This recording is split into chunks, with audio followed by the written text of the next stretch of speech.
ప్రధాని మోడీ నివాసంలో ఎన్డీఏ సమావేశం ముగిసింది. గంటన్నర పాటు సమావేశం జరిగింది. ప్రభుత్వ ఏర్పాటు, కేంద్ర మంత్రి పదవుల పంపకంపై చర్చించినట్లు సమాచారం. ఈ సమావేశంలోనే శివసేన షిండే వర్గం మద్దతు లేఖను మోడీకి ఇచ్చింది.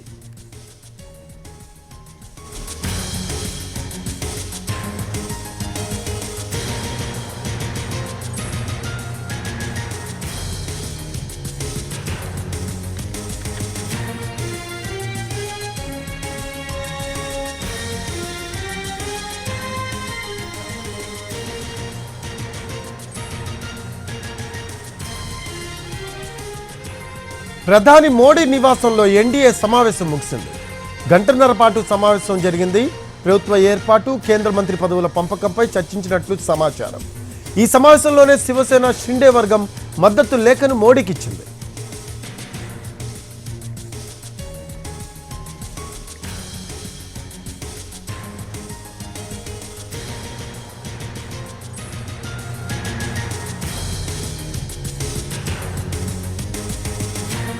ఎన్టీవీ స్క్రీన్ పై ఢిల్లీ నుంచి లైవ్ దృశ్యాలు చూస్తూ ఉన్నాము. ఇవాళ రాష్ట్రపతి ద్రౌపది ముర్ముని కలిసే అవకాశం ఉంది. ప్రభుత్వ ఏర్పాటుకు అవకాశం ఇవ్వాల్సిందిగా కోరనున్నారు. ఎన్డీఏ నేతలు తమకు ప్రభుత్వం ఏర్పాటు అవసరమైన సీట్లు లభించాయంటూ పార్టీల వారీగా లోక్సభ సభ్యుల వివరాలను అందజేయనున్నారు. ప్రధాని మోడీ నివాసంలో ఎన్డీఏ సమావేశం ముగిసింది. గంటన్నర పాటు సమావేశం జరిగింది. ప్రభుత్వ ఏర్పాటు, కేంద్ర మంత్రి పదవుల పంపకంపై చర్చించినట్లు సమాచారం.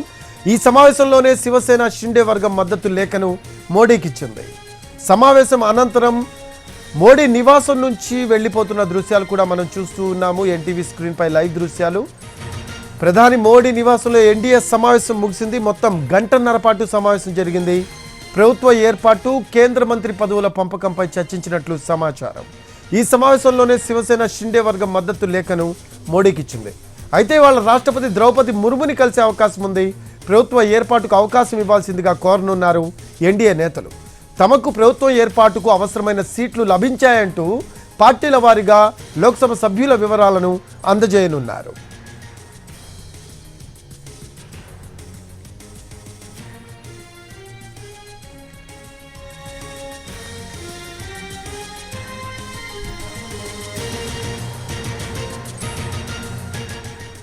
దీనికి సంబంధించిన లేటెస్ట్ అప్డేట్స్ అందించడానికి మా కరెస్పాండెంట్ ప్రసాద్ ఢిల్లీ నుంచి లైవ్లో అందుబాటులో ఉన్నారు.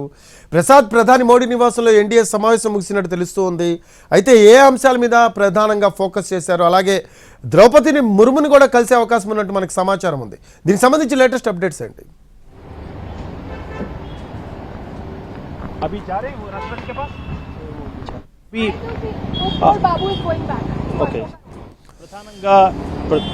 ప్రధానంగా ఆపద్ధర్మ ప్రధానమంత్రి నరేంద్ర మోడీ నివాసంలో, అధికార నివాసంలో గంటన్నర పాటు ఎన్డీఏ భాగస్వామ్య పక్షాల సమావేశం జరిగింది. ఈ సమావేశంలో స్థూలంగా ఉమ్మడి ప్రణాళిక ఏ రకంగా ఉండాలి, ఎందుకంటే ఇది సంకీర్ణ ప్రభుత్వం కాబట్టి బీజేపీ నేతృత్వంలో మరొకసారి సంకీర్ణ ప్రభుత్వం ఏర్పడబోతుంది. దానికి ప్రధానంగా మద్దతుదారులుగా ఉన్నటువంటి భాగస్వామ్య పక్షాలు, ఒకటి టీడీపీ, మరొకటి జనతాదళ్ యునైటెడ్, ఈ రెండు పార్టీల మద్దతు, దాదాపు 28 ఎంపీల సంఖ్య ఉన్నటువంటి రెండు పార్టీలు కూడా మద్దతు సంకీర్ణ ప్రభుత్వాన్ని ఏర్పాటు చేయబోతున్నారు. 543 స్థానాలు ఉన్నటువంటి లోక్సభలో సింపుల్ మెజార్టీతో ప్రభుత్వం ఏర్పాటు చేసేందుకు కావాల్సినటువంటి మ్యాజిక్ ఫిగర్ను అందుకోవడంలో బీజేపీ విఫలమైంది. దాదాపు 242 స్థానాలకే పరిమితం కావడంతో భాగస్వామ్య పక్షాల మద్దతు తప్పనిసరైంది. ఆ మేరకు ఈ రెండు ప్రధాన పార్టీల మద్దతు ప్రభుత్వాన్ని ఏర్పాటు చేయబోతున్నారు. బీజేపీ నేతృత్వంలో ఉన్నటువంటి ఈ ప్రభుత్వానికి సంబంధించి ఉమ్మడి ప్రణాళిక ఏ రకంగా ఉండాలి, భాగస్వామ్య పక్షాల యొక్క అభిమతాన్ని తెలుసుకునేందుకు ఈ సమావేశాన్ని ఏర్పాటు చేశారు. పూర్తి స్థాయిలో బీజేపీ నాయకత్వంలో ఎన్డీఏ కూటమి ప్రభుత్వం ఏర్పాటు చేసేందుకు తామంతా కూడా మద్దతు తెలుపుతున్నామని చెప్పి ఈ సమావేశంలో ముక్త కంఠంతో అంతా కూడా ఏకాభిప్రాయాన్ని వ్యక్తం చేయడం జరిగింది. అయితే ఈలోగా వారికి ఉన్నటువంటి అభిమతాన్ని ఆ రాష్ట్ర ప్రజలకు, ఆ రాష్ట్ర ప్రయోజనాలకు, ఎన్నికల్లో ఇచ్చినటువంటి హామీలు ఇవన్నీ కూడా దృష్టిలో పెట్టుకొని ఆయా రాష్ట్ర అవసరాలను కూడా ఈ సందర్భంగా చర్చించినట్టుగా తెలుస్తుంది. కాబట్టి ఇవన్నీ కూడా ఒక ఉమ్మడి ప్రణాళికతో ప్రభుత్వాన్ని ఏర్పాటు చేసి ఆ మేరకు ప్రభుత్వాన్ని నిర్వహించేందుకు గాను ఒక అభిప్రాయాన్ని ఏర్పాటు చేసేందుకు ఈ సమావేశాన్ని ఏర్పాటు చేశారు. ఈ సమావేశంలో అంతా ముగిసిన తర్వాత భాగస్వామ్య పక్షాలన్నీ కూడా పూర్తిగా తమ మద్దతును తెలియజేశాయి. అయితే రాష్ట్రపతిని కలుస్తారా లేదా అన్నది మాత్రం ఇంకా స్పష్టంగా తెలిసి రావట్లేదు.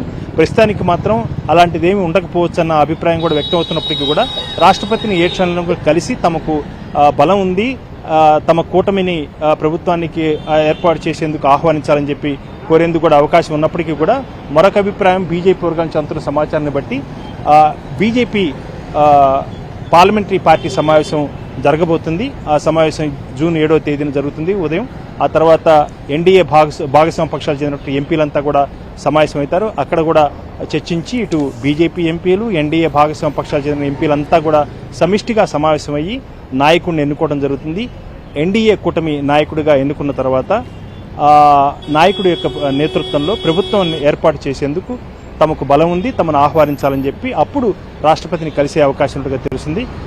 మొత్తంగా చూసినట్లయితే జూన్ 8వ తేదీన రాత్రి 8 గంటలకు మరోసారి అంటే మూడోసారి ప్రధానమంత్రిగా నరేంద్ర మోడీ బాధ్యతలను స్వీకరించేందుకు దాదాపు మార్గం సుగమైంది. ఆ మేరకు రాత్రి జూన్ 8వ తేదీన రాత్రి 8 గంటలకు ప్రభుత్వం ఏర్పాటు చేసేందుకు ఇప్పటికే రాష్ట్రపతిని కూడా ఏర్పాట్లు చేశారు. ఇక సంకీర్ణ ప్రభుత్వానికి ఉన్నటువంటి అవసరాలు, వాళ్ళకున్నటువంటి అభిప్రాయాలు ఇవన్నీ కూడా తెలుసుకున్నారు కాబట్టి ఒక ఉమ్మడి ప్రణాళికతో ఈ ప్రభుత్వం నిర్వహించేందుకు పూర్తి స్థాయిలో వాళ్ళంతా కూడా సన్నద్ధమయ్యారు. అందులో భాగంగానే ఈరోజు ఎన్డీఏ భాగస్వామ్య పక్షాలు చర్చించాయి, అందరూ కూడా మాట్లాడుకున్నారు.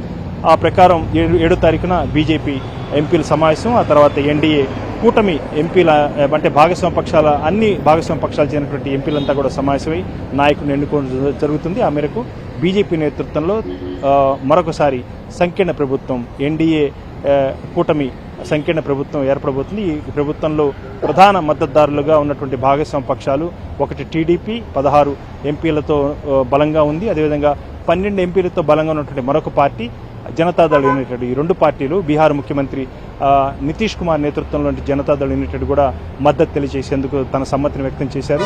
ఇటు టీడీపీ అదేవిధంగా యునైటెడ్ జనతాదళ్ యునైటెడ్ పార్టీలు రెండు కూడా తమ మద్దతును తెలియజేస్తున్నాయి. ఇక బీజేపీ నేతృత్వంలో ఎన్డీఏ కూటమి సంకీర్ణ ప్రభుత్వం ఏర్పడేందుకు మార్గం సుగమైంది. అతి త్వరలోనే రాష్ట్రపతిని కలిసి ఆ మేరకు తమకున్న బలాన్ని కూడా రాష్ట్రపతి ముందుంచి తమను ఆహ్వానించమని చెప్పి కూడా కోరే వీలుంది. ఎస్ ప్రసాద్, అంటే కేంద్ర మంత్రి పదవులకు సంబంధించి అంటే ప్రమాణ స్వీకారానికి ముందే కేంద్ర మంత్రి పదవుల పంపకానికి సంబంధించి ఒక క్లారిటీకి వచ్చే అవకాశం ఉంది.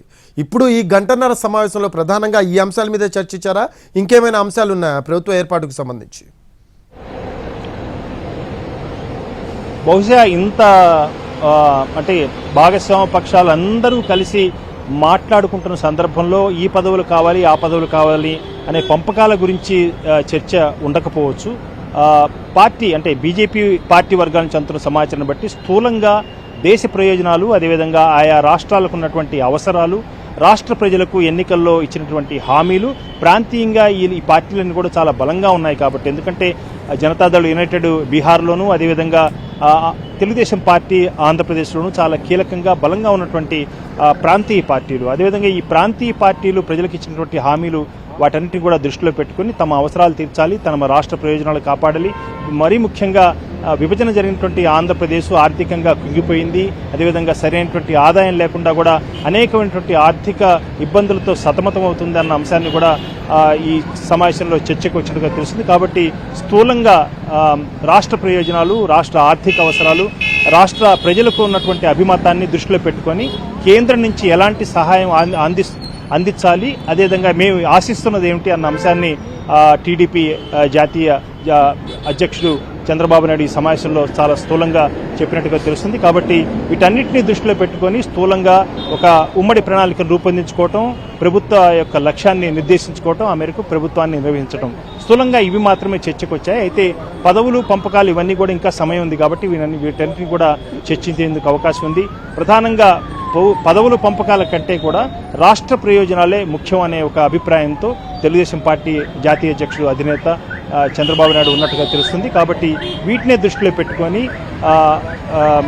కేంద్రం నుంచి ఎలాంటి ఆర్థిక సహాయాన్ని ఆశిస్తున్నాము, ఎలాంటి తోడ్పాటును ఆశిస్తున్నాము అన్న అంశాన్ని చాలా గట్టిగా చెప్పినట్టుగా తెలుస్తుంది. ఇకపోతే బీహార్ ముఖ్యమంత్రి జనతాదళ్ యునైటెడ్ నేత నితీష్ కుమార్ కూడా రాష్ట్ర ప్రయోజనాలతో పాటు పదవుల పంపకాలకు సంబంధించి కూడా తన యొక్క అభిప్రాయాన్ని తన సన్నిహితుల వద్ద వ్యక్తం చేసినట్టుగా తెలుస్తుంది. కాబట్టి ఇవన్నీ కూడా చర్చించిన తర్వాత స్థూలంగా ఎవరికి ఏ పదవులు, ఎలాంటి బాధ్యతలు, అవసరాలు ఏంటి, ఆర్థిక ఇబ్బందులు ఏంటి, ఇవన్నీ కూడా స్థూలంగా చర్చించిన తర్వాత ఒక నిర్ణయం తీసుకునే అవకాశం ఉంది. ఎందుకంటే ఈ సంకీర్ణ ప్రభుత్వానికి నాయకత్వం వహిస్తుంది బీజేపీ అగ్రనాయకులుగా ఉన్నటువంటి అమిత్ షా,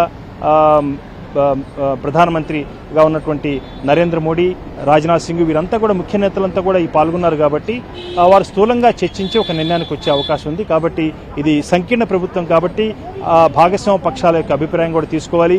జనసేన నేత కూడా పవన్ కళ్యాణ్ కూడా ఈ సమావేశంలో పాల్గొన్నారు. అదేవిధంగా ఏపీలో ఎన్డీఏ కూటమి భాగస్వామ్య పక్షంగా జనసేన ఉన్నాడు. బీజేపీతో కూడా పొత్తులో సహభాగస్వామిగా కూడా ఉన్నాడు. కాబట్టి జనసేన యొక్క అభిప్రాయాలను కూడా పరిగణలోకి తీసుకొని ఆ మేరకు ఉమ్మడి ప్రణాళికలు రూపొందించుకొని దాని రాష్ట్ర ప్రయోజనాలను కాపాడేందుకు, అదేవిధంగా కేంద్రంలో ఉన్నటువంటి ప్రభుత్వానికి కూడా గట్టిగా మద్దతుదారులుగా ఉంటూ ప్రభుత్వాలు రెండు, ఇటు కేంద్రంలోనూ అదేవిధంగా ఇటు రాష్ట్రంలో కూడా డబుల్ సర్కారుతో డబుల్ ప్రయోజనాలు, మరిన్ని ప్రయోజనాలు పొందాలన్నదే ఇటు టీడీపీ కానీ ఇటు జనసేన యొక్క నేత పవన్ కళ్యాణ్ కూడా అభిప్రాయంగా ఉంది. ఆ మేరకు రాష్ట్ర ప్రయోజనం మేరకే వీరంతా కూడా ఈ సమావేశంలో పరిమితమైనట్టుగా తెలుస్తుంది. ఇతర పదవులు పంపకాలు అనే అంశాన్ని తర్వాత చర్చకు వస్తాయి. రైట్ ప్రసాద్, మనం ఎన్టీవీ స్క్రీన్ పై కూడా ఎక్స్క్లూజివ్ దృశ్యాలు చూస్తున్నాము. ప్రధాని మోడీ నివాసంలో ఎన్డీఏ సమావేశం నడుస్తున్న దృశ్యాలు చూస్తున్నాము. అయితే ఇవాళ రాష్ట్రపతి ద్రౌపది ముర్ముని కలిసే అవకాశం ఉన్నట్టు మనకి సమాచారం ఉంది. ప్రభుత్వ ఏర్పాటుకు అవకాశం ఇవ్వాల్సిందిగా ఎన్డీఏ నేతలు రాష్ట్రపతి ద్రౌపది ముర్ము కోరే అవకాశం ఉన్నట్టు కూడా సమాచారం ఉంది. దీనికి సంబంధించి ఏమైనా అప్డేట్స్ ఉన్నాయా? అంటే ప్రధానంగా ఈ రూఢీగా వీళ్ళు కలుస్తారు అన్న అంశం మాత్రం ఇంకా తెలిసి రావట్లేదు. అధికారిక సమాచారం ఏమీ లేదు. అయితే సహజంగానే భాగస్వామ్య పక్షాలని కూడా కలిసి ఎన్డీఏ కూటమికి ఉన్నటువంటి బలాన్ని దృష్టిలో పెట్టుకుని తమకు బలం ఉంది కాబట్టి తమను ప్రభుత్వాన్ని ఏర్పాటు చేసేందుకు అవకాశం ఇవ్వండి, ఆ మేరకు తమను ఆహ్వానించండి అని చెప్పి కోరే అవకాశం ఉంది. ఆ మేరకు రాష్ట్రపతిని కూడా కలుస్తారని చెప్పి అనుకున్నప్పటికీ కూడా రూఢీగా దీని మీద సమాచారం లేదు. అయినా బీజేపీ అంతర్గతంగా బీజేపీ పార్లమెంటరీ పార్టీ నాయకుడిని ఎన్నుకోవాలి, అదేవిధంగా ఎన్డీఏ ఎంపీలంతా కూడా కలిసి తమ నాయకుడిని, ఎన్డీఏ కూటమి నాయకుడిని కూడా ఎన్నుకోవాలి. ఇవన్నీ అంతర్గత వ్యవహారాలు. అయితే రాష్ట్రపతిని కలిసి రాష్ట్రపతికి తమకున్నటువంటి బలాన్ని తెలియచేసి, తమకున్న ఎంపీల మద్దతు యొక్క సంఖ్యను తెలియచేసి తమను ప్రభుత్వాన్ని ఏర్పాటు చేసేందుకు ఆహ్వానించాలని కోరే సమయం ఇంకా ఉందని అందరూ కూడా భావిస్తున్నారు. కాబట్టి బహుశా 7వ తేదీన బీజేపీ పార్లమెంటరీ పార్టీ నాయకుడిగా ఎన్నికైన తర్వాత, ఎన్డీఏ కూటమి నాయకుడిగా ఎన్నికైన తర్వాత కూటమి భాగస్వామ్య పక్షాల అధినేతల యొక్క లేఖలతో వారి యొక్క మద్దతు తెలియచేస్తూ ఇచ్చినటువంటి లేఖలను కూడా రాష్ట్రపతికి సమర్పించి తమకు ఆహ్వానం పంపాలని, తమను ప్రభుత్వాన్ని ఏర్పాటు చేసేందుకు ఆహ్వానించాలని కోరే అవకాశం ఉంటుందిగా మనం అనుకోవడానికి అవకాశం ఉంది. ప్రస్తుతానికి మాత్రం అలాంటి ఖచ్చితమైనటువంటి సమాచారం లేదు. రాష్ట్రపతిని కలిసినా కలవచ్చు, బహుశా మరొకసారి కూడా కలిసే అవకాశం ఉంటుంది. కాబట్టి ఈ రోజు కూడా కలవచ్చు, రేపు 7వ తేదీన కూటమి నాయకుడిగా ఎన్నికైన తర్వాత కూడా కలిసే అవకాశం ఉంది. కాబట్టి చూడాలి. ఈ రోజైతే మాత్రం ఖచ్చితమైనటువంటి సమాచారం లేదు. ఈరోజు రాష్ట్రపతిని కలుస్తారు, ఆ రకంగా లేఖలు ఇస్తారని సాధారణంగా పార్టీ వర్గాల నుంచి అంతరు సమాచారాన్ని బట్టి మాత్రం ఏ క్షణంలో కూడా కలిసే అవకాశం ఉందని మాత్రం చెప్తున్నారు. కాబట్టి ప్రభుత్వం ఏర్పాటు చేసేందుకు తగిన సంఖ్య తమ వద్ద ఉంది. 292 మంది ఎంపీల మద్దతు బలహీనమైనటువంటి కూటమిగా ఏర్పడింది. తమకు సంఖ్యాబలం ఉంది. 543 సంఖ్యాబలం ఉన్నటువంటి లోక్సభలో 292 మంది ఎంపీల మద్దతు ఒక కూటమిగా బలైనటువంటి శక్తిగా తమను ప్రభుత్వం ఏర్పాటు చేసేందుకు తమను ఆహ్వానించాలని చెప్పి ఏ క్షణంలో కోరే అవకాశం ఉంది. రేపు 7వ తారీఖున సమావేశమైన తర్వాత బీజేపీ పార్లమెంటరీ పార్టీ నాయకుడిగా ఎన్నుకోవటం, ఎన్డీఏ కూటమి నాయకుడిగా ఎన్నుకోవటం, ఆ తర్వాత ఈ ఎన్డీఏ భాగస్వామ్య పక్షాల అధినేతలు ఇచ్చే లేఖలను కూడా రాష్ట్రపతికి సమర్పించి తమకు ఉన్నటువంటి సంఖ్యాబలాన్ని రాష్ట్రపతికి తెలియచేయడం జరుగుతుంది. 8వ తేదీన నరేంద్ర మోడీ 3వసారి ప్రధానిగా బీజేపీ నేతృత్వంలో సంకీర్ణ ప్రభుత్వం, ఇటు టీడీపీ, జనతాదళ్ యునైటెడ్ పార్టీల మద్దతు సంకీర్ణ ప్రభుత్వం ఏర్పాటు చేసేందుకు మార్గం సుగమైంది. ఆ మేరకు ఇతర భాగస్వామ్య పక్షాలు కూడా చాలా మద్దతు తెలియజేశారు బీజేపీకి. కాబట్టి బీజేపీ నేతృత్వంలో సంకీర్ణ ప్రభుత్వం మరొకసారి ఏర్పడబోతుంది. దశాబ్ద కాలం విరామం తర్వాత గత 2 ప్రభుత్వాలు కూడా బీజేపీ సంఖ్యాబలం ఉన్నప్పటికీ కూడా ఎన్డీఏ భాగస్వామ్య పక్షాలకు కూడా అవకాశం ఇచ్చి వారిని కూడా ఒక ఎన్డీఏ ప్రభుత్వంగా దాన్ని కూడా పిలవటం జరిగింది. అయితే ఎన్డీఏ ప్రభుత్వం అయినప్పటికీ కూడా బీజేపీకి తన సొంత బలం ఉంది, సంఖ్యాబలం కూడా ఉంది. అయితే ఈసారి సంఖ్యాబలం తగ్గడంతో ఇది ఖచ్చితంగా ఇది సంకీర్ణ ప్రభుత్వమే. బీజేపీ నేతృత్వంలో మరొకసారి ఏర్పడబోతున్నటువంటి సంకీర్ణ ప్రభుత్వం ఎన్డీఏ కూటమి ప్రభుత్వంగా మనం చెప్పుకోవడానికి అవకాశం ఉంది. 8వ తేదీన ఈ నూతన ప్రభుత్వం ఏర్పడబోతుంది.